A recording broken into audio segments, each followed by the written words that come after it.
Hello friends, good morning. നമ്മുടെ എല്ലാ T V സീരിയലിലേക്ക് എല്ലാവർക്കും സ്വാഗതം. അങ്ങനെ രേവതിക്കുട്ടി അവിടെ മാമച്ചായനോടും ഗ്രേസമ്മയോടും ചെന്ന് പറയുവാണ് വീട്ടിൽ ആരോ വന്നതിൻ്റെ കാര്യം. അപ്പോൾ അവരൊക്കെ എന്തിനാണ് വന്നതെന്ന് ഒക്കെ ചോദിച്ചു. അപ്പോൾ ആരാ വന്നതെന്ന് ചോദിച്ചപ്പോൾ രേവതിക്കുട്ടിയുടെ അച്ഛനും അച്ഛൻ്റെ അച്ഛനുമാണെന്ന് പറഞ്ഞു. അവരൊക്കെ എന്തിനാ ഇപ്പോൾ വന്നത്?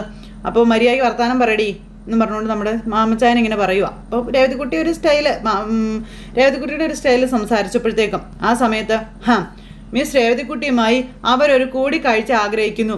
നീ വിളിച്ചു വരുത്തിയതാണോ എന്ന് ചോദിച്ചപ്പം എൻ്റെ അങ്കിളെ അവർ ചങ്ങനാശ്ശേരി കഴിഞ്ഞപ്പോഴാണ് എന്നെ വിളിച്ചത്, തിരിച്ചു പൊയ്ക്കോളാൻ പറയട്ടെ എന്ന് ചോദിച്ചു. അന്നേരം വേണ്ട അവർ വരട്ടെ എന്ന് പറഞ്ഞു മാമച്ചായൻ. അന്നേരം മോളെ, നിന്റെ അച്ഛൻ എന്ന് പറയുന്ന ആൾ കിടപ്പിലല്ലായിരുന്നു എന്ന് ചോദിച്ചു. അന്നേരം ആൻറ്റി, ഞാൻ അച്ഛനോട് പറഞ്ഞു എപ്പോഴും അങ്ങനെ കിടക്കരുത്, എഴുന്നേറ്റിരിക്കണമെന്ന്. അപ്പം അച്ഛൻ എഴുന്നേറ്റിരുന്നു. അപ്പം ഞാൻ പറഞ്ഞു എപ്പോഴും എഴുന്നേറ്റിരിക്കരുത്, എഴുന്നേറ്റ് നിൽക്കണമെന്ന്. അപ്പം അച്ഛൻ എഴുന്നേറ്റ് നിന്നു. അപ്പോൾ ഞാൻ പറഞ്ഞു എപ്പോഴും ഇങ്ങനെ നിൽക്കരുത്, നടക്കണമെന്ന്. അങ്ങനെ അച്ഛൻ നടന്നു. കാറിൽ കയറി ഇങ്ങോട്ട് വരാനൊന്നും ഞാൻ പറഞ്ഞിട്ടില്ല കേട്ടോ എന്ന് രേവതിക്കുട്ടി പറയാം. നീ പറയുന്ന ഉടനെ അതുപോലെ സംഭവിക്കാനിരിക്കാനോടി അവിടെ. അന്നേരം പറയാൻ തുടങ്ങിയിട്ട് കുറേ നാളായില്ലേ. അല്ല, അങ്കിളിനിപ്പോൾ എന്താ വേണ്ടതെന്ന് ചോദിച്ചു. ഒരു നെല്ലിക്ക നാരങ്ങ ജ്യൂസ് എടുക്കട്ടെ, സൂപ്പറാ സംഗതി എന്ന് നമ്മുടെ രേവതിക്കുട്ടി പറയുമ്പോൾ കൊണ്ടുവരാൻ പറഞ്ഞു. ആൻറ്റിക്കോ? അപ്പം നീ എനിക്ക് ഹോർലിക്സ് ഇട്ടൊരു കോഫി കൊണ്ട് തരാൻ പറഞ്ഞു. അയ്യ, തരൂല മോളെ, തരൂല. ഒള്ളി ലെമൺ ടീ, അപ്പോൾ അത് മാത്രമേ ഉള്ളൂ എന്നൊക്കെ പറഞ്ഞു. അപ്പോൾ എന്ത് കുന്തെങ്കിലും തരാൻ പറഞ്ഞു. അപ്പോൾ ഓക്കേ എന്ന് പറഞ്ഞാൽ നമ്മുടെ രേവതിക്കുട്ടി അവിടെ നിന്ന് അങ്ങോട്ടേക്ക് പോയി. രേവതിക്കുട്ടി അങ്ങ് പോയി കഴിഞ്ഞപ്പോഴത്തേക്കും ഇവർ രണ്ടുപേരും കൂടി രേവതിക്കുട്ടിയെ പറ്റി പറയുകയാണ്. അവരെന്തിനായിരിക്കും ഇങ്ങോട്ടേക്ക് വരുന്നത്, എന്തായിരിക്കും അവരുടെ വരവിൻ്റെ ഉദ്ദേശം? അപ്പോൾ മോളെ കാണാൻ വരുന്നു, അതിനിപ്പോൾ എന്താണെന്ന് മാമച്ചാൻ അന്നേരം ചോദിച്ചു. ഷോ ദൈവമേ, ഇനി ചോദിക്കാൻ വല്ല ആണോ എന്നൊക്കെ ചോദിച്ചാൽ നമ്മൾ കൊടുക്കുമോ? കൊടുത്താൽ അവൾ പോകുമോ എന്നൊക്കെ മാമച്ചായൻ ഇങ്ങനെ ചോദിക്കുക. അതില്ല, പിന്നെന്താ നിനക്ക്, അവർ വന്നിട്ട് പോട്ടെ എന്നും പറഞ്ഞുകൊണ്ട് ഇങ്ങനെ നമ്മുടെ മാമച്ചായൻ പറയുക. അങ്ങനെ അവർ പേടിച്ച് വിറച്ച് ഇങ്ങനെ ഇരിക്കുവാണ്. ഇത് കഴിഞ്ഞതിന് ശേഷം നമ്മുടെ വൈജയുടെ ആങ്ങളമാർ 3 പേരും കൂടെ കൂടി ശിവേട്ടൻ്റെ വീട്ടിൽ മനുവുണ്ട്. അപ്പോൾ എല്ലാവരും കൂടി ഇങ്ങനെ ഇരിക്കുമ്പോൾ നമ്മുടെ കമല ഗംഗേട്ടന് മാത്രം ചായ കൊണ്ടുവന്ന് കൊടുത്തു. ഇതെന്താ കമല, എനിക്ക് മാത്രം ചായ? അത് പിന്നെ ഇവിടെയുള്ളവരെല്ലാവരും ഇപ്പോൾ കഴിച്ചതേ ഉള്ളൂ ഗംഗേട്ടെന്ന് പറഞ്ഞു. അപ്പോൾ എന്നാലും എനിക്കൊരു ചായ തന്നേരെ, തരുമോ എന്ന് മനു അമ്മയോട് ചോദിച്ചപ്പോൾ തരുന്നില്ല, ഇപ്പം 1/2 മണിക്കൂറല്ലേ ആയുള്ളൂ എന്ന് പറഞ്ഞു. നീ കുടിച്ചോളാൻ പറഞ്ഞു. ഗംഗേട്ടൻ അത് മനുവിന് കൊടുത്തു. അപ്പോൾ അവന് കൊടുക്കണ്ട, എനിക്ക് ഒരെണ്ണം തന്നേക്കാൻ പറയണു ഗംഗേട്ടൻ നേരം കമലയോട്. അത് കൊള്ളാമല്ലോ എന്ന് പറഞ്ഞുകൊണ്ട് അകത്തേക്ക് കയറിപ്പോയി കമല. അപ്പോൾ വൈജ എവിടെ വീടെടുത്തതെന്ന് ചോദിച്ചു. അപ്പോൾ പുളിയന്നൂരാണെന്ന് പറഞ്ഞു മനു. അപ്പം നീ കണ്ടോ വീട്? അത് പിന്നെ ആൻറ്റി പോലും കണ്ടിട്ടില്ല എന്നും, കണ്ടാലും കണ്ടില്ലെങ്കിലും വൈജ അവിടെ പോയി താമസിക്കണ്ടെന്നും ശിവേട്ടൻ പറയാം. അത് നമ്മുടെ തീരുമാനമാണോ ഗംഗേട്ട എന്ന് ശിവേട്ടൻ ഇങ്ങനെ പറഞ്ഞു. അപ്പോൾ ആൻറ്റി സമ്മതിക്കുന്നൊന്നും തോന്നുന്നില്ല വല്യച്ഛ. അപ്പോൾ ഒറ്റ വാശിയിൽ തന്നെ നിൽക്കുക, പോയേ അടങ്ങുള്ളൂ. അപ്പോൾ അവൾക്ക് എന്തെങ്കിലും മെൻ്റൽ പ്രോബ്ലംസോ മറ്റോ ഉണ്ടോ? അപ്പോൾ അതേ ഉള്ളൂ എന്ന് മനു പറഞ്ഞു. സൈക്കോ, താനി സൈക്കോ. ശരിക്കും പറഞ്ഞാൽ മക്കളുടെ കാര്യത്തിലൊന്നും അവൾക്ക് ടെൻഷനേ ഇല്ലല്ലേ. അപ്പോൾ ഒന്നുമില്ല, ഒരു ടെൻഷനും ഇല്ല. മക്കളൊക്കെ വെറും ആയുധങ്ങൾ മാത്രം ആൻറ്റിക്കാം. വൈജാൻറ്റിക്ക് ഒറ്റ ഒരു ചിന്ത മാത്രമേ ഉള്ളൂ, ജയിക്കണം, അത് എല്ലാവരെയും തോൽപ്പിക്കണം, ജയിക്കാൻ വേണ്ടി മക്കളെ ആയുധമാക്കുന്നത്. അപ്പോൾ എന്നിട്ട് അവൾ ജയിച്ചോ? അന്നേരം എവിടെ നിന്ന് എല്ലായിടത്തും അവൾ തോറ്റ് തുന്നം പാടി. ഏറ്റവും വലിയ തോൽവിയേ അത് വരാനിരിക്കുന്നതേ ഉള്ളൂ. അപ്പം അലീനയുടെ മുന്നിലുള്ള തോൽവിയല്ലേ, അതോടെ തീരും വൈജ എന്ന് ഗംഗേട്ടൻ പറഞ്ഞപ്പോഴത്തേക്കും കമല അങ്ങോട്ടേക്ക് വന്നു. മാലതിയടുത്തേക്ക് സുഖമല്ലേ? അപ്പോൾ മാലതിക്ക് അവിടെ കുറച്ച് സോഷ്യൽ ആക്ടിവിറ്റീസും കാര്യങ്ങളൊക്കെ ഉണ്ട്. ഞാൻ ഈ ട്രിപ്പ് പെട്ടെന്ന് അറേഞ്ച് ചെയ്തപ്പോൾ അവൾക്ക് 2 കൈയും നീട്ടി പോരാൻ പറ്റിയില്ല, അത്രേ ഉള്ളൂ എന്ന് പറഞ്ഞു ഗംഗേട്ടൻ. ഒരു ചായ എനിക്കും കൂടി എടുക്കുക കമലേ, എന്നെ മാത്രം നീ ഇതിനെ ഒഴിവാക്കുന്നതെന്ന് ചോദിച്ചു. അപ്പോൾ നേരത്തെ പറയണമായിരുന്നു, ഇനി വേണ്ടാന്ന് പറയുമ്പോൾ ഗംഗേട്ടൻ ആ ചായ ശിവേട്ടന് കൊടുത്തു. എന്നാൽ നീ ഇത് കുടിച്ചോ ശിവ, കമല എനിക്ക് വേറൊരു ചായ തന്നാൽ മതി എന്ന് പറഞ്ഞു നമ്മുടെ ഗംഗേട്ടൻ. കമലയ്ക്ക് വന്നപ്പോൾ തൊട്ട് പണി കൊടുത്തോണ്ടിരിക്കുക ഗംഗേട്ടൻ. അന്നേരം ശിവ ഹരിയുടെ കാര്യം എങ്ങനെയായെന്ന് ചോദിച്ചു. അതൊന്നും പറയാതിരിക്കുന്നത് ഭേദമെന്ന് പറയുക. അന്നേരം ശിവേട്ടൻ, നമ്മുടെ ഫാമിലിക്ക് കിട്ടിയൊരു അടിയായി പോയതെന്നും നിങ്ങളാരും വിചാരിക്കുന്ന ഒരു ഇമ്പാക്റ്റ് അല്ല അതിന്, മാലതിയുടെ മുന്നിൽ പോലും എൻ്റെ വില കുറഞ്ഞു പോയി എന്ന് പറയുകയാണ്. അപ്പോൾ സഹിക്കല്ലാതെ വേറെ എന്നാ ചെയ്യാൻ പറ്റും, നമ്മളെ കൊണ്ട് ചാവണം എന്നുണ്ട്, പക്ഷേ ദുഷ്പേര് അതുകൊണ്ടും തീരുന്നില്ലല്ലോ. അപ്പോൾ രോഹിയെ ബാലചന്ദ്രൻ രക്ഷിച്ചെടുത്തു അല്ലേ എന്ന് ചോദിച്ചപ്പം, അതെ, ബാലചന്ദ്രൻ അങ്ങൾ എന്തെങ്കിലും ചെയ്തിട്ടൊന്നും അല്ലെങ്കിലേ, റേപ്പ് ചെയ്യപ്പെട്ട പെൺകുട്ടിയോട് അലീന കാണിച്ച അലിവിൻ്റെയും കാരുണ്യത്തിൻ്റെയും പ്രതിഫലം അതെന്ന് മനു അന്നേരം പറഞ്ഞു. അപ്പം അങ്ങനെ ഒരു സംഗതി കൂടി ഇതിനകത്ത് ഉണ്ടായിരുന്നു എന്ന് ചോദിച്ചു. കുറേ പറയാനുണ്ട് വല്യച്ഛാ എന്ന് മനു. പിന്നെ ഒരു ദിവസം അതൊക്കെ വിശദമായി പറയാമെന്നും പറഞ്ഞു. നമുക്ക് ഉടനെ തന്നെ ഹോസ്പിറ്റലിലേക്ക് പോകണം ഗംഗേട്ടാന്ന് ഈ ശിവേട്ടൻ അന്നേരം പറഞ്ഞു. വൈജ ഇന്ന് ഹോസ്പിറ്റലിൽ നിന്ന് ഡിസ്ചാർജ് ആകും. അപ്പം തന്നെ അവളെ നമുക്ക് പിക്ക് ചെയ്യണമെന്നും തിരിച്ച് ഇങ്ങോട്ടൊരു വാക്ക് സംസാരിക്കാൻ പോലും സമ്മതിക്കരുതെന്നും പറയുക. അവൾ അമ്പിനും വില്ലിനും അടുക്കത്തില്ല ഗംഗേട്ട, നിങ്ങൾ വെറുതെ പോകുന്നതാണെന്ന് കമല നേരം പറയും. കമലയ്ക്ക് ചായ എടുത്തില്ലേന്ന് ചോദിച്ചു. അപ്പോൾ എനിക്ക് നിർബന്ധമൊന്നും ഇല്ലയെന്ന് പറഞ്ഞു.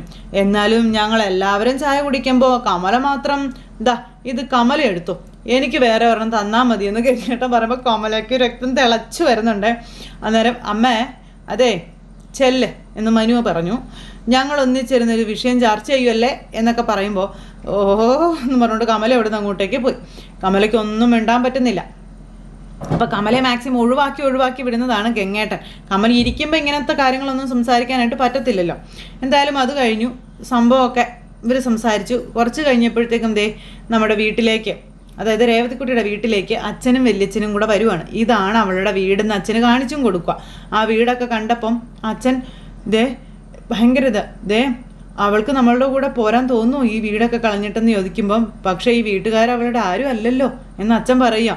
അവർക്ക് അവളെന്ന് വെച്ച ജീവനാണ് എന്ന കാര്യം പറഞ്ഞപ്പം അത് മതിയോ അച്ഛാ, അവൾക്ക് ഈ വീട് കൊടുക്കും അവർ, അപ്പോൾ അവൾക്ക് അവരുടെ ഒരു സ്വത്തും വേണ്ടെങ്കിലോ എന്ന് അച്ഛൻ. അപ്പോൾ അവൾക്ക് ജീവിക്കണ്ടേ അച്ഛാ, എന്തെങ്കിലും ഒരു ഈട് വേണ്ടേ, ചില ബന്ധങ്ങളെങ്കിലും. അപ്പോൾ ബാങ്ക് ബാലൻസിൻ്റെ പേരിലോ അല്ലെങ്കിൽ 150ഓളം സ്വർണത്തിൻ്റെ ഈടിന്മേലും ഒന്നും അല്ല മോനെ നിലനിന്ന് പോകുന്നതെന്നും സ്നേഹത്തിൻ്റെ മാത്രം ഈടിന്മേലാണെന്ന കാര്യം പറയുക. അപ്പോൾ അതൊക്കെ കേട്ട് ഇവരിങ്ങനെ ഭയങ്കരമായിട്ട് നിൽക്കുന്നു. നിൻ്റെ മകളെ നിനക്ക് കിട്ടുമായിരിക്കും അവരുടെ കാലം കഴിയുമ്പോൾ, അന്ന് പക്ഷെ ഞാനുണ്ടാവത്തില്ലല്ലോ എന്നും നീ വാ എന്നും പറഞ്ഞ് ഇങ്ങനെ വിളിച്ചുകൊണ്ട് പോയപ്പോഴത്തേക്ക് രേവതിക്കുട്ടി ഇറങ്ങി വന്നു. ഇവരെ കണ്ടപ്പോഴേക്കും രേവതിക്കുട്ടി ഇങ്ങനെ അവരുടെ അടുത്തേക്ക് ഇറങ്ങി ചെന്നു കേട്ടോ, വലിയ ചിരിയൊക്കെ ചിരിച്ച് ഇറങ്ങി ചെല്ലുന്നത്. അപ്പോൾ അച്ഛന് മകളെ കണ്ടപ്പോൾ ഭയങ്കര സ്നേഹം. അപ്പോൾ രേവതിക്കുട്ടി ഓടി ഇറങ്ങി ഇവരുടെ അടുത്തേക്ക് ചെന്നു. അപ്പോൾ അച്ഛൻ ഇങ്ങനെ നിൽപ്പുണ്ട്, ഇവരിങ്ങനെ നോക്കിക്കൊണ്ട് ഇങ്ങനെ നിൽക്കുന്നു. അപ്പോൾ മുത്തച്ഛൻ എന്താ എന്നെ ഇങ്ങനെ നോക്കുന്നേന്ന് ചോദിച്ചു. അപ്പോൾ കാണാൻ വേണ്ടിയല്ലേ മോളെ വന്നത്, കണ്ടപ്പോൾ ഭയങ്കര സന്തോഷമായി എന്ന് മുത്തച്ഛൻ ഇങ്ങനെ പറയും. അപ്പോൾ അച്ഛനും അതെ, പഴയ ക്ഷീണവും തളർച്ചയും ഒന്നുമില്ല. അന്നേരം അച്ഛാ എന്നും പറഞ്ഞുകൊണ്ട് നമ്മുടെ രേവതിക്കുട്ടി ഇങ്ങനെ വിളിച്ചു. അപ്പോഴത്തേക്കും അങ്ങേരുടെ കയ്യിൽ നിന്ന് പോയി. അങ്ങനെ നിന്ന് ഭയങ്കര കരച്ചിൽ. എഴുന്നേറ്റ് നടക്കാനും യാത്ര ചെയ്യാനൊക്കെ പറ്റുന്നുണ്ടല്ലേ എന്ന് രേവതിക്കുട്ടി ചോദിച്ചു. അപ്പോൾ ഉണ്ടെന്ന് അച്ഛൻ പറഞ്ഞു. ആ സമയത്ത് മോളെ കണ്ടതിന് ശേഷമാ ഡോക്ടർമാർ പോലും ഉപേക്ഷിച്ചതായിരുന്നു എന്ന കാര്യമൊക്കെ ഇങ്ങനെ മുത്തശ്ശൻ പറയുവാണ്. മകളെ ഇങ്ങനെ കണ്ട് കൊതി തീരാതെ അച്ഛൻ ഇങ്ങനെ നിൽക്കുവാണ്. അപ്പം മെഡിസിനൊക്കെ കഴിക്കുന്നില്ലായിരുന്നു എന്ന് ചോദിച്ചു. അപ്പോൾ പെയിൻ കില്ലർ ആയിരുന്നു, വേറെ ഒന്നും കഴിക്കുന്നുണ്ടായിരുന്നില്ല എന്ന് മുത്തച്ഛൻ പറയുന്നു. എന്നിട്ടും ഇത്രയും മാറ്റമൊക്കെ ഉണ്ടല്ലോ എന്ന് രേവതിക്കുട്ടി. അപ്പോൾ അച്ഛന് ഭയങ്കര സന്തോഷം. അച്ഛൻ നിന്ന് ഇങ്ങനെ ഭയങ്കര ചിരിയാ. അപ്പോൾ അതാ മോളെ പറഞ്ഞത്, ചിലർക്ക് ചില മനുഷ്യരാണ് നല്ലത്, അപ്പോൾ വേലർക്ക് വേറെ ചിലതാണ് നല്ലത് എന്നൊക്കെ പറഞ്ഞുകൊണ്ട് ഇങ്ങനെ പറയണം. അപ്പോഴത്തേക്ക് മോൾ ഓടിച്ചെന്ന് അച്ഛൻ്റെ അടുത്തേക്ക്. അച്ഛൻ മോളെ കെട്ടിപ്പിടിച്ചു. അപ്പോൾ നീ ഉണ്ടല്ലോ എന്നുള്ളൊരു സന്തോഷം കൊണ്ട് ഓടി വന്നതാ ഞങ്ങൾ, പിന്നെയും കാണാനുള്ള ആഗ്രഹം കൊണ്ട് വന്നതാണെന്നൊക്കെ ഇങ്ങനെ പറഞ്ഞു. അങ്ങനെ അച്ഛൻ മോളെ ഇങ്ങനെ ചേർത്ത് പിടിക്കുന്നു. അതും ഒരു മരുന്നാണ് എന്നൊക്കെ ഇങ്ങനെ മുത്തച്ഛൻ പറഞ്ഞപ്പോൾ രേവതിക്കുട്ടി ഇങ്ങനെ ഓടി മുത്തച്ഛൻ്റെ അടുത്തേക്ക് ചെന്നു. വാ വീട്ടിലോട്ട് കയറിയിരിക്കാൻ പറഞ്ഞു. അന്നേരം ഞങ്ങൾ വന്നതുകൊണ്ട് അവർക്ക് മോളോട് ഇഷ്ടക്കേട് വല്ലതും തോന്നുമെന്ന് ചോദിച്ചു. അപ്പം അയ്യോ അങ്ങനെയൊന്നും ഇല്ല മുത്തശ്ശ, അവർക്കറിയാം ഞാൻ അവരെ വിട്ട് എങ്ങോട്ടും പോകത്തില്ല എന്ന്. പിന്നെ എന്നാത്തിനാ അവർ വിഷമിക്കുന്നേ എന്ന് രേവതിക്കുട്ടി ചോദിക്കാട്ടോ. വാ അച്ഛൻ വാ, ഞാൻ പിടിക്കാമെന്ന് പറഞ്ഞു. അങ്ങനെ രേവതിക്കുട്ടി അച്ഛൻ്റെ കൈയൊക്കെ പിടിച്ച് അകത്തേക്ക് കയറ്റിക്കൊണ്ട് പോവുക. അപ്പം നടക്കാൻ ബുദ്ധിമുട്ടുണ്ടോ അച്ഛനെന്ന് അങ്ങനെ രേവതിക്കുട്ടി ചോദിച്ചപ്പോൾ സ്റ്റെപ്പൊക്കെ കയറാനും ഇറങ്ങാനും ആയി വരുന്നതേ ഉള്ളെന്ന് പറഞ്ഞു. അങ്ങനെ അവരെ അവിടെ കൊണ്ടുവന്ന് ഇരുത്തി. അപ്പോൾ ചെല്ലാൻ പറഞ്ഞു. നിങ്ങളിരിക്കുക, ഞാൻ ചെന്ന് അവരെ വിളിച്ചുകൊണ്ട് വരാമെന്ന് പറഞ്ഞ് രേവതിക്കുട്ടി അങ്ങോട്ടേക്ക് അങ്ങ് പോയി. അപ്പോഴേക്കും മുത്തശ്ശൻ ഇങ്ങനെ ഒരു നല്ലൊരു വീട്ടിൽ അവൾ വന്ന് എത്തപ്പെട്ടത്, ഇല്ലെങ്കിൽ ഒരു അനാഥ കുഞ്ഞ് എന്തൊക്കെയായി തീരും, അതും ഒരു പെൺകുട്ടി എന്നൊക്കെ ഇങ്ങനെ മുത്തശ്ശൻ്റെ ഇത് പറയുമ്പോൾ ശരിയാ, നല്ല സ്ഥലത്ത് തന്നെ എത്തിയല്ലോ എന്നിങ്ങനെ അച്ഛനും ഇരുന്ന് പറയുന്നു. അപ്പോഴത്തേക്കും ഗ്രേസമ്മയും അങ്ങോട്ടേക്ക് വന്നു. അപ്പോൾ മാമച്ചാന് വയ്യാത്തതുകൊണ്ട് കിടക്കുവാണല്ലോ. അപ്പം ഗ്രേസമ്മയെ കണ്ടപ്പോൾ ഇവർ എഴുന്നേറ്റു. അയ്യോ എന്തിനാ എഴുന്നേക്കുന്നേ, ഇരുന്നോ എന്നും പറഞ്ഞുകൊണ്ട് ഗ്രേസമ്മ, നിങ്ങൾ അവിടുന്ന് രാവിലെ പോകുന്നോന്ന് ചോദിച്ചു. അപ്പോൾ രാവിലെ ആകുമ്പോൾ തിരക്ക് കുറവുണ്ടല്ലോ. അപ്പോൾ റോഡിലോട്ട് കാറും കൊണ്ട് ഇറങ്ങിയപ്പോഴാണ് മനസ്സിലായത് എല്ലാവരും എന്നെ പോലെ തന്നെ ചിന്തിക്കുന്നേ, എല്ലാ വണ്ടിയും റോഡിലുണ്ടെന്ന്. അപ്പോൾ ചേട്ടൻ തനിയാണ് ഡ്രൈവ് ചെയ്തതെന്ന് ചോദിച്ചു. അല്ല ഡ്രൈവറൊക്കെ ഉണ്ടെന്ന് പറഞ്ഞു. ഇവൻ അതിനുള്ള ബലമൊന്നും ആയിട്ടില്ല, ഇടയ്ക്ക് നിർത്തി ഇത്തിരി വെള്ളമൊക്കെ കുടിച്ചിട്ട് ഇങ്ങ് പോരും എന്നും പറഞ്ഞ് മുത്തശ്ശൻ ഇരിക്കാം. നല്ല ദൂരം ഉണ്ടല്ലോ ഇവിടം വരെ, എന്നാലും ഇത്ര ദൂരം ഡ്രൈവ് ചെയ്ത് വന്നല്ലോ എന്ന് നമ്മുടെ ഗ്രേസമ്മയും പറഞ്ഞു. മോളെ കുടിക്കാൻ എന്നെ എടുക്കണേ, ചൂടല്ലേ, ജ്യൂസ് എടുത്തോളാൻ പറഞ്ഞു, ഫ്രഷ് ലൈം എടുക്കാൻ പറഞ്ഞു ഗ്രേസമ്മ. അത് കുഴപ്പമില്ലല്ലോ അല്ലേ? അപ്പോൾ ഇല്ലെന്നേ, ഇവന് തണുപ്പ് ഒട്ടും വേണ്ട, ഐസ് ഇടേണ്ട കേട്ടോ മോളെ. അപ്പം ശരിയെന്ന് പറഞ്ഞ് നമ്മുടെ രേവതിക്കുട്ടി അകത്തേക്ക് ഓടിപ്പോയി. രേവതിക്കുട്ടി ജ്യൂസ് എടുക്കാനായിട്ട് അങ്ങോട്ടേക്ക് പോയപ്പോൾ ഗ്രേസമ്മ, പിന്നെ അസുഖമൊക്കെ എങ്ങനെയുണ്ട്? കുറച്ച് മാറ്റമൊക്കെ ഉണ്ടല്ലോ. അപ്പോൾ നല്ല മാറ്റം ഉണ്ടെന്ന് പറയാം. വേറെ നല്ല മരുന്നും സ്റ്റാർട്ട് ചെയ്തോ എന്ന് ഗ്രേസമ്മ ചോദിക്കുമ്പം സ്റ്റാർട്ട് ചെയ്ത മരുന്ന് അത് ഒന്നേ ഉള്ളൂ. അപ്പോൾ വല്ലപ്പോഴും രേവതി മോളെ ഫോണിൽ വിളിക്കും, എന്തെങ്കിലും ഒന്ന് സംസാരിക്കും. അവളുടെ സ്വരം ഒന്ന് കേട്ടാൽ മതി, അതും ഒരു മരുന്നാ. പിന്നെ അവൾ ഫോട്ടോയും പാട്ട് പാടുന്ന വീഡിയോയും വോയിസ് മെസ്സേജും ഒക്കെ അയച്ചു കൊടുക്കും. അപ്പം ചിലപ്പോൾ വീഡിയോ കോളും ചെയ്യുമെന്നൊക്കെ പറഞ്ഞു. അങ്ങനെ അതെല്ലാം പറഞ്ഞ് അതെല്ലാം ഓരോരോ മരുന്നാണെന്നും ഇത്രയും വിലപ്പെട്ട മരുന്നൊക്കെ ഏതെങ്കിലും ഒരു ഡോക്ടർക്ക് തരാൻ പറ്റുമോ? പക്ഷെ അത് വല്ലാത്തൊരു അത്ഭുതമാണ് കേട്ടോ എന്ന് ഗ്രേസമ്മ പറയാം. അപ്പോൾ എന്നെ പരിശോധിച്ച ഡോക്ടർക്കും അത്ഭുതമായിരുന്നു. ഞാൻ വേറെ വല്ല ആയുർവേദ മരുന്നും പരീക്ഷിച്ചോ എന്നുള്ളതായിരുന്നു അവരുടെ സംശയം. മിറാക്കിളാണെന്നാണ് ഡോക്ടർ പറയുന്നതെന്ന് അച്ഛൻ പറഞ്ഞപ്പം പണ്ടുള്ളവർ പറയാറില്ലേ, മനസ്സാണ് ഏറ്റവും വലിയ മരുന്നെന്ന്. അപ്പോൾ മോള് പറഞ്ഞായിരുന്നേ മാമാച്ചൻ സാറ് വയ്യാതിരിക്കാന്ന്. ഞങ്ങൾ അതൊന്നും അറിയാതെ പുറപ്പെട്ടത് ബുദ്ധിമുട്ടായോ? അപ്പോൾ എന്ത് ബുദ്ധിമുട്ട്? അയ്യോ, ഇനി കാണാൻ പറ്റുമോ എന്ന് പോലും സംശയിച്ച ആള് ഇത്രയും ദൂരം യാത്ര ചെയ്ത് വന്നിരിക്കുന്നത് കാണുമ്പോഴേ സന്തോഷമല്ലേ എന്ന് ഗ്രേസമ്മ പറഞ്ഞു. നല്ല മനസ്സുള്ളവർക്കേ അങ്ങനെയൊക്കെ ചിന്തിക്കാൻ പറ്റുള്ളൂ എന്നൊക്കെ നമ്മുടെ രേവതിക്കുട്ടിയുടെ അച്ഛൻ അന്നേരം പറഞ്ഞു. പെട്ടെന്ന് ജ്യൂസൊക്കെ ആയിട്ട് നമ്മുടെ രേവതിക്കുട്ടി വന്നു, അത് അവർക്ക് കൊടുത്തു. അപ്പോൾ അങ്ങനെ ഇതെല്ലാം കൊടുത്തപ്പോഴത്തേക്കും അത് പിന്നെ മോളെ ആ കാറിനകത്ത് 2 പാക്കറ്റ് ഇരിപ്പുണ്ട്, അതൊന്ന് എടുത്തോണ്ട് വരുമോയെന്ന് ചോദിച്ചു. അപ്പോൾ മോൾക്ക് തരാൻ വേണ്ടി വാങ്ങിച്ചാണെന്ന് പറഞ്ഞു.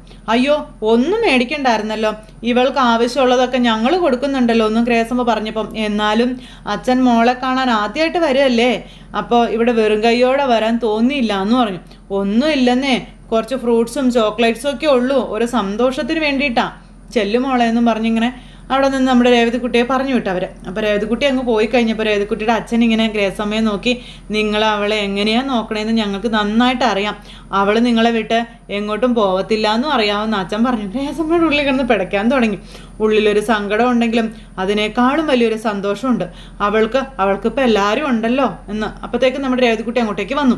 മോൾ അത് അകത്ത് കൊണ്ട് വെച്ചേക്ക എന്നും പറഞ്ഞ ഗ്രേസം വന്നിട്ട് രേവതിക്കുട്ടി അവിടെ നിന്ന് പറഞ്ഞു വിടും കേട്ടോ.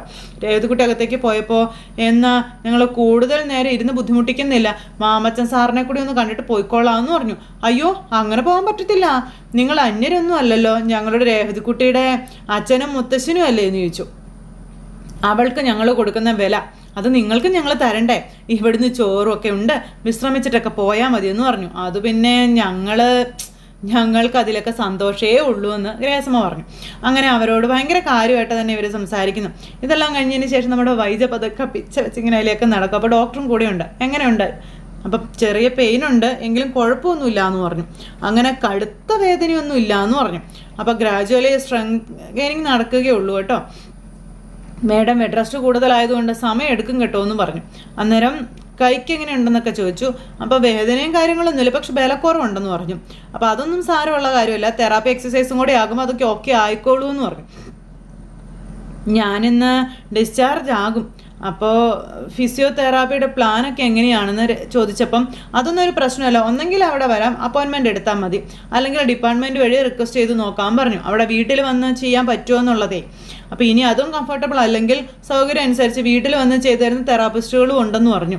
അപ്പോൾ ഡോക്ടർ അങ്ങനെ പ്രാക്ടീസ് ചെയ്യുന്നുണ്ടോ എന്ന് ചോദിച്ചപ്പം നിലവിലില്ല കേട്ടോ, ഞാൻ ഒരാളെ റെക്കമെൻഡ് ചെയ്യാമെന്ന് പറഞ്ഞു, അയാളെ ഒന്ന് കോൺടാക്ട് ചെയ്യാൻ പറഞ്ഞു. അപ്പോൾ ഓക്കെ ഡോക്ടർ, താങ്ക് യു. അതും പറഞ്ഞു നമ്മുടെ ഡോക്ടർ അവിടെ നിന്ന്. അപ്പോൾ വീൽ ചെയർ തെറാപ്പി റൂമിൽ കൊണ്ട് വെച്ചോളൂ, ഞാൻ ഇപ്പോൾ വരാം. എന്നിട്ട് ആ നേഴ്സിംഗ് സ്റ്റേഷനിലെ സുസമ്മ സിസ്റ്ററിനോട് അങ്ങനെ പേഷ്യൻറ്റിനെ നോക്കാൻ പറയാനൊക്കെ പറഞ്ഞിട്ട് ഡോക്ടർ എന്ന് പറയാം. അപ്പോൾ ഡിപ്പാർട്ട്മെൻറ്റ് ഹെഡിനോട് ഈ പേഷ്യൻറ്റിന് ഫിസിയോതെറാപ്പി ആക്ഷൻ പ്ലാൻ പറഞ്ഞേക്കണം, ഞാൻ റെഫറൻസ് കൊടുത്തേക്കാം, ഇതൊക്കെ പറഞ്ഞാൽ ഡോക്ടറൊക്കെ പറഞ്ഞങ്ങ് പോയി. അങ്ങനെ ഡോക്ടർ അങ്ങ് പോയപ്പോൾ വലിയൊരു ജയിൽവാസം കഴിഞ്ഞ് എഴുന്നേറ്റ ഒരു ഫീലിൽ നമ്മുടെ വൈജ ഭയങ്കര സന്തോഷത്തിൽ അങ്ങനെ ഇരിക്കുവാണ്. അങ്ങനെ ആ സംഭവം കഴിഞ്ഞു. പിന്നെ കുറച്ച് കഴിഞ്ഞപ്പോൾ കാണിക്കുന്നത് നമ്മുടെ മാമച്ചായൻ്റെ അങ്കിളൊക്കെ അവിടേക്ക് വരുന്നു. അതായത് നമ്മുടെ രോഹിത്തിനെ രക്ഷിക്കാനൊക്കെ ഒരുപാട് കൂടിയില്ലായിരുന്നോ അദ്ദേഹത്തെ കണ്ടപ്പോൾ രേവതിക്കുട്ടി ഓടി ഇറങ്ങി ചെന്നു. അങ്കിളെ ഇതെന്താ? അപ്പോൾ ഇതാരുടെ മോളെ കാറെന്ന് ചോദിച്ചു. വേറെ ഗസ്റ്റ് വല്ലതും ഉണ്ടോയെന്ന് ചോദിച്ചു. അപ്പോൾ എൻ്റെ അച്ഛനും മുത്തശ്ശനും വന്ന കാറാന്ന് പറയുമ്പം നിന്റെ അച്ഛനും മുത്തശ്ശനുമോ അവരൊക്കെ ഉണ്ടോ എന്ന് അങ്കിള് ചോദിച്ചു. അങ്കിള് വാ കാണിച്ചു തരാം വാ എന്നും പറഞ്ഞ് അങ്കിളിനെ വിളിച്ചുകൊണ്ട് രേവതിക്കുട്ടി അകത്തേക്ക് ചെല്ലുന്നു. അപ്പോഴത്തേക്കും ഇവരവിടെ ഇരിപ്പുണ്ട്, ഇവരെ പരിചയപ്പെടുത്തി കൊടുക്കുക. അപ്പോൾ എന്നതാ പേര് എന്നൊക്കെ ചോദിച്ചു. അപ്പോൾ ജയപ്രസാദ് എന്നാണെന്ന് പറഞ്ഞു. ഇദ്ദേഹം എൻ്റെ മുത്തശ്ശനാണെന്ന് പറഞ്ഞു. അപ്പോൾ രമേശൻ നായർ അപ്പം കിളിമാനൂരാണ് സ്ഥലം എന്നൊക്കെ പറഞ്ഞ് കൈയൊക്കെ കൊടുക്കുക. നിങ്ങളൊക്കെ മാമ്മച്ചാൻ്റെ വിവരം അറിഞ്ഞിട്ട് വന്നതാണോ എന്ന് ചോദിച്ചു. അല്ല, ഇവിടെ എത്താറായപ്പോഴാണ് ഞങ്ങൾ അറിഞ്ഞത്, ഞങ്ങൾ മോളെ കാണാൻ വേണ്ടി വന്നതാണെന്നൊക്കെ പറഞ്ഞുകൊണ്ട് ഇങ്ങനെ സംസാരിച്ചുകൊണ്ടിരിക്കുക ഇവർ. അപ്പോഴത്തേക്കും മാമ്മച്ചാനെയും കൂട്ടി ഗ്രേസമ്മ അങ്ങോട്ടേക്ക് വന്നു. അപ്പോൾ താങ്ങി പിടിക്കണോ നടക്കണമെങ്കിൽ ആ പരുവത്തിലായോ? അപ്പോൾ എൻ്റെ പൊന്ന് കുര്യച്ചായ, ഇവള് വെറുതെ ആക്ഷൻ കാണിക്കുന്നതാണെന്നേ, എന്നെ താങ്ങാൻ ഇവക്ക് പറ്റുമോ? ഇവള് താങ്ങിയാൻ നിൽക്കുന്ന ശരീരമാണോ എൻ്റേത് എന്നൊക്കെ മാമ്മച്ചാൻ ചോദിച്ചു. എന്നാലും താങ്ങാൻ ഒരാളുണ്ടോ എപ്പോഴും അത് നല്ലതാന്ന് പറഞ്ഞു. അപ്പോൾ എല്ലാവരും ഇരിക്കുക, എന്താ എല്ലാവരും ഇരിക്കുന്നു പറഞ്ഞ് എല്ലാവരെയും വിളിച്ച് മാമ്മച്ചായൻ ഇങ്ങനെ അടുത്തിരുത്തി. ആ സമയം കുര്യച്ചായനോട് ഇവള് വിളിച്ചു പറയുന്നതൊക്കെ ഞാൻ കേട്ടായിരുന്നു. അതിന് മാത്രമൊന്നും ഇല്ല കേട്ടോ, ഡോക്ടർ പറഞ്ഞു ബെഡ് റെസ്റ്റ് എടുത്തോളാനായിട്ട്. അപ്പോൾ വിളിച്ചു പറഞ്ഞു എന്തായാലും നന്നായില്ലേന്ന് ചോദിച്ചു. നമ്മൾ കാണാൻ വരുന്നത് എന്തിനാ? നാളെ ചത്തുപോയേക്കുമെന്ന് വിചാരിച്ചിട്ടാണോ? അല്ലല്ലോ എന്നും പറഞ്ഞുകൊണ്ട് ഇങ്ങനെ കുര്യച്ചായൻ പറയുന്നു. അപ്പം എന്ത് വന്നാലും നമ്മളൊക്കെ കൂടെ ഉണ്ടെന്ന് കാണിക്കാനല്ലേ, അപ്പം നല്ല ധൈര്യവും കിട്ടും. പിന്നെ അതായത് അതിൻ്റെ സൈക്കോളജി മനസ്സിലായോ അല്ലടാ എന്നൊക്കെ പറഞ്ഞപ്പം സത്യമാണ് ആ പറഞ്ഞ 100% സത്യമാണ്, ഞങ്ങൾ അനുഭവസ്ഥരാണെന്ന് പറയുകയാണ്. നേരത്തേക്കും ഈ മുത്തശ്ശൻ നിങ്ങൾ വരുന്ന വിവരം രേവതി മോള് പറഞ്ഞായിരുന്നെന്ന് പറഞ്ഞു മാമച്ചായൻ. കേട്ട കുര്യച്ച, ദേ ഈ മനുഷ്യനെ ഞങ്ങൾ കിളിമാനൂർ ചെന്ന് കാണുമ്പോഴേ ഡോക്ടർമാർ ഉപേക്ഷിച്ചിട്ടിരിക്കുകയായിരുന്നു എന്ന് മാമച്ചായൻ പറയുന്നു. എഴുന്നേറ്റ് നടക്കാൻ പോലും മേലായിരുന്നെന്നേ, ഇപ്പം കണ്ടോ ദേ ഇങ്ങേരുടെ മോൾ ഇവിടെ ഉണ്ടെന്നും സന്തോഷമായിട്ട് ജീവിക്കുകയാണെന്ന് അറിഞ്ഞപ്പോൾ മാറ്റം കണ്ടോ എന്നും പറഞ്ഞുകൊണ്ട് ഇങ്ങനെ നമ്മുടെ മാമച്ചായൻ പറയുന്നു. അങ്ങനെ ചില സത്യങ്ങളുണ്ടെന്നാണ് ഞാൻ പറഞ്ഞത്, എൻ്റെ അർത്ഥമൊന്നും നമ്മുടെ ഇച്ചായനും പറഞ്ഞു. അപ്പോൾ മുത്തശ്ശനും അച്ഛനും ഒക്കെ ഇങ്ങനെ ഇരിക്കുന്നു. അപ്പോൾ എല്ലാവരും ഒരുമിച്ചിരുന്ന് ഭക്ഷണമൊക്കെ കഴിക്കുകയാണ്. അപ്പോൾ അതേ നമ്മുടെ രേവതിക്കുട്ടി ചോറ് കൊടുത്തപ്പോൾ ഞാനൊരു വൃദ്ധനാ, ലേശം ചോറ് പോലും ഞാൻ ഉണ്ണുകയല്ല എന്നൊക്കെ പറഞ്ഞു. അപ്പോഴത്തേക്കും നമ്മുടെ രേവതിക്കുട്ടി ഇട്ട് കൊടുത്തു. മതി മതി മതി മതി മതി മതി മതി മതി മതി എന്ന് പറഞ്ഞപ്പോഴത്തേക്കും വീണ്ടും ഇട്ട് കൊടുക്കാം. അപ്പോൾ എനിക്കിതൊന്നും കഴിച്ചുവിടാം മോളെ, നല്ല പഥ്യമുണ്ട് എന്ന് അച്ഛൻ രേവതിക്കുട്ടിയോട് പറഞ്ഞു. അപ്പോൾ ദേ നെല്ലിക്ക ജ്യൂസും പച്ചപ്പപ്പായ പുഴുങ്ങിയത് അങ്ങനെയൊക്കെ എനിക്ക് കഴിക്കത്തുള്ളൂ എന്ന് പറഞ്ഞു. അയ്യോ അതൊന്നും ഇവിടെ ഇല്ലല്ലോ, വേണ്ട മരുന്ന് കഴിക്കാൻ അച്ഛൻ രണ്ടെടുത്ത് അപ്പോൾ വണ്ടി നിർത്തി കരി കുഴിച്ചു. രാവിലെ പച്ചക്കറിയും കഴിച്ചതാ, ഇനി രാത്രി മതിയെന്ന് അദ്ദേഹം പറഞ്ഞു.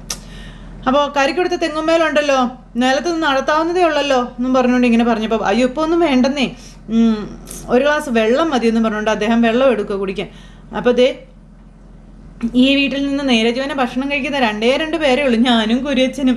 അപ്പോൾ എന്നെ നീ ഒഴിവാക്കിയോ എന്ന് ഗ്രേസമ്മ ചോദിച്ചപ്പം ഞാനല്ല ഡോക്ടറാ ഒഴിവാക്കിയതെന്ന് രേവതിക്കുട്ടി പറയപ്പം എന്നാലും അങ്കിളിനേക്കാളും ഭേദം കേട്ടോ, വാഴപ്പിണ്ടി, കൂമ്പ്, ചേമ്പും താള്, ചീരയില, പപ്പായ തോരൻ ഇതൊക്കെ ഇഷ്ടം പോലെ കഴിക്കാമല്ലോ എന്ന് പറയുമ്പോൾ എന്ന് പറഞ്ഞുകൊണ്ട് ഗ്രേസമ്മ ഇങ്ങനെ നിൽക്കുക. പിന്നെ ഒരു പിടി ചോറും. അപ്പം നീ ഇങ്ങനെയൊക്കെ നോക്കിയിട്ട് മാമാച്ചായ വീണല്ലോ മോളെ, അത് കട്ടതീറ്റ. കല്യാണങ്ങൾ പിന്നെ ക്ലബ്ബ് അവിടെ നിന്നൊന്നും എനിക്ക് പുറകെ പോകാൻ പറ്റത്തില്ലല്ലോ എന്ന് രേവതിക്കുട്ടി പറയാണ്. അപ്പോൾ ആ തവള് പറഞ്ഞത് ശരിയാകട്ടോ, ഗ്രേസമ്മയും പറഞ്ഞു. ഞാൻ ഓടിപ്പോയി ഒരു കരി കടത്തിക്കൊണ്ട് ഇപ്പോൾ വരാവേന്നും പറഞ്ഞുകൊണ്ട് രേവതിക്കുട്ടി പോകുമ്പോൾ അയ്യോ മോളെ ഇതിപ്പോൾ വേണ്ടാന്ന് പറഞ്ഞു അച്ഛൻ.